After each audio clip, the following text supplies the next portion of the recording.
Everyone, back here at the White House today. I am the new media pooler. It's a slow day at the White House, but wanted to start with some of these stunning new numbers about the president's support with Gen Z. Now, Gen Z was a crucial part of the coalition that thrusted Trump back into the White House. And what's actually happened, CBS and YouGov have been tracking this over the course of the first 6 months of the president's time back here in office.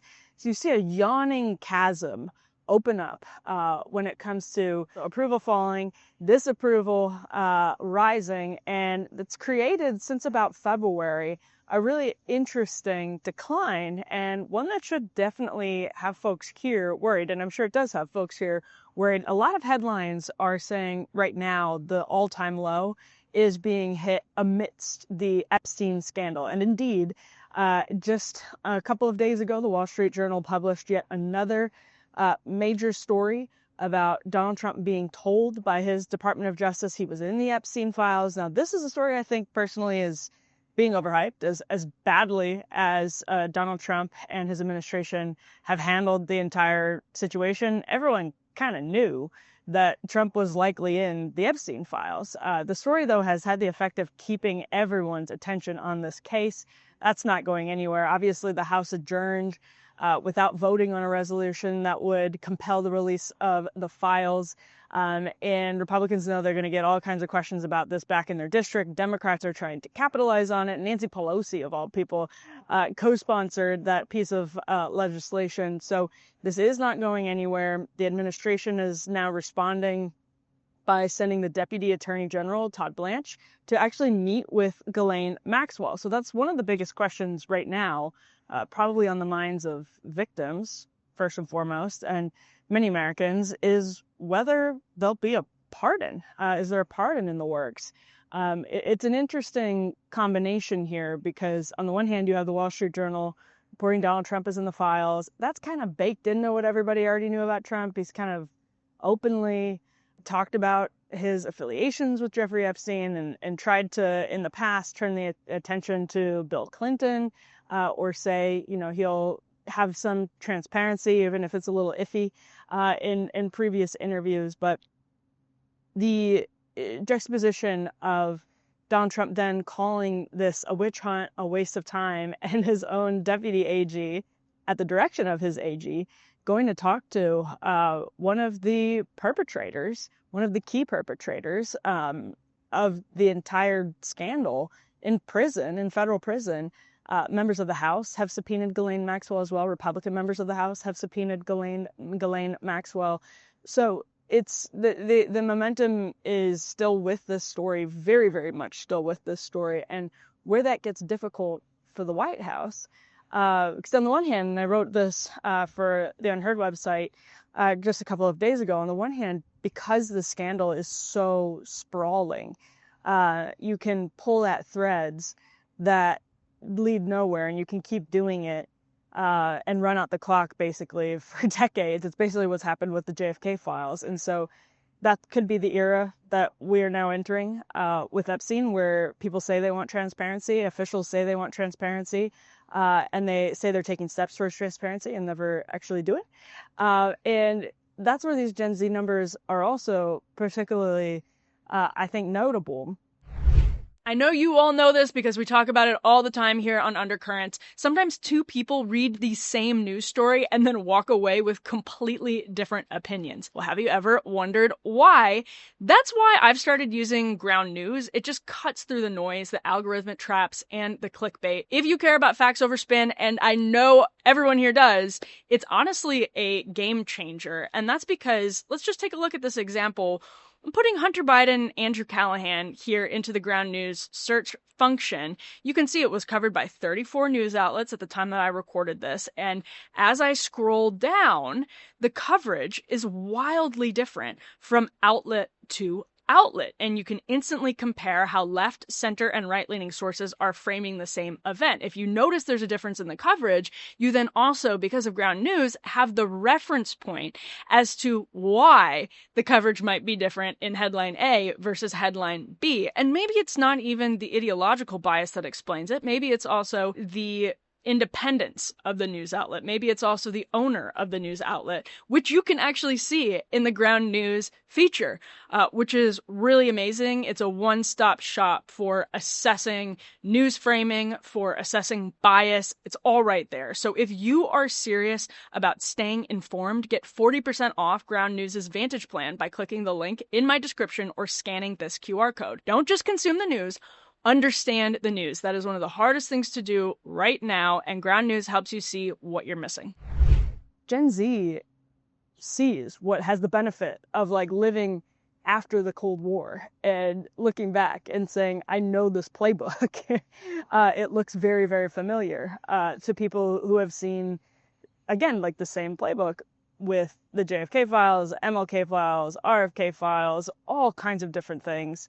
That it's just drips and drabs that you get over the course of decades, and you sort of sit back and put the pieces of the puzzle together as best you can without ever really getting the complete full picture.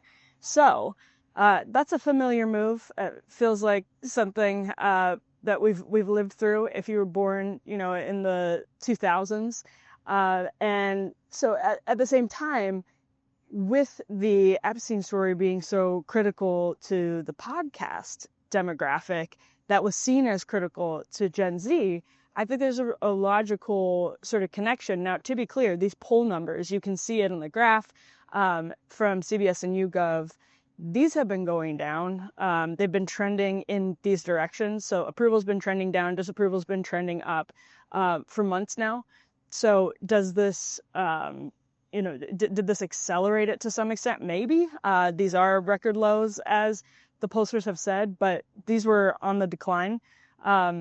What I think the administration is, or maybe actually just the president himself, is missing about this story on the political level is that it's such a high profile, perhaps the single most high profile recent case that represents the corruption of elites. And what that means is to fail to be fully transparent on the story makes you look like you are part of the corruption. It makes you look like, even if you're Donald Trump, and that's always been part of his pitch, by the way, to voters, has been, I alone can fix it. I know the system. I know Hillary Clinton.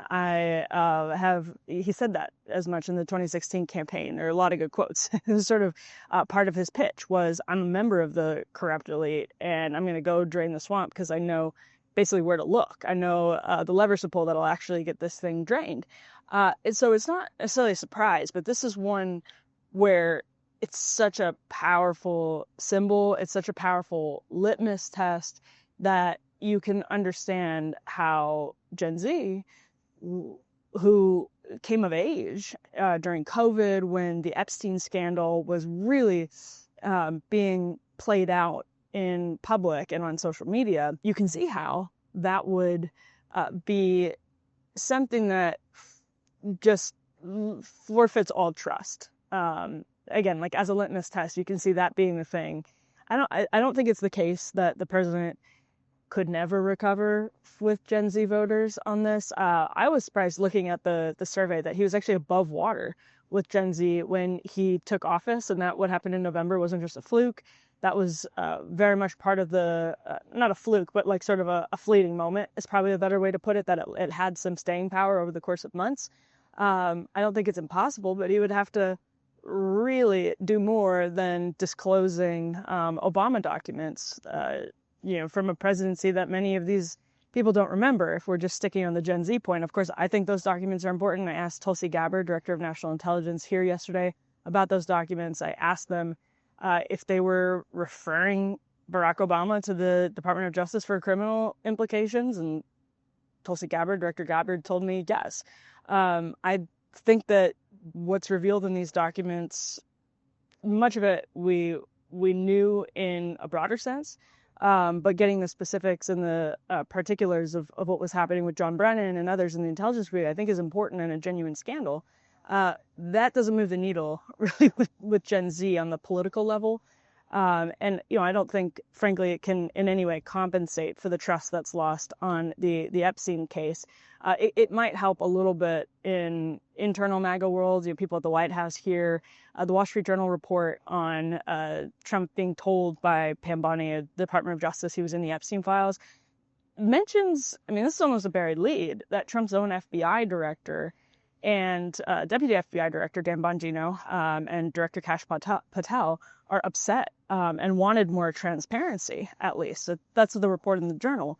And so maybe that helps smooth things over for now. Maybe it helps for cohesion and morale internally here for now. But there's no lasting solution. And if Republicans want to, when Donald Trump is not on the ballot anymore, have this serious advantage with Gen Z voters that they have trumpeted since November. This was, and rightfully so, this was a completely different electorate than we have seen in the past. So if they want to keep that, they have to take drastic, serious steps to do things differently when it comes to these cases. And there appears to be no real will here to do that. My personal theory as to why Mike Johnson, and I should ask some questions to this extent, did not just hold even a vote on a toothless resolution before sending everyone home for their August recess, where they know they're going to be hounded with Epstein questions for weeks and weeks on end, to just give them something, a talking point. Again, cynical politics here. Just give them a talking point. Why doesn't he do that?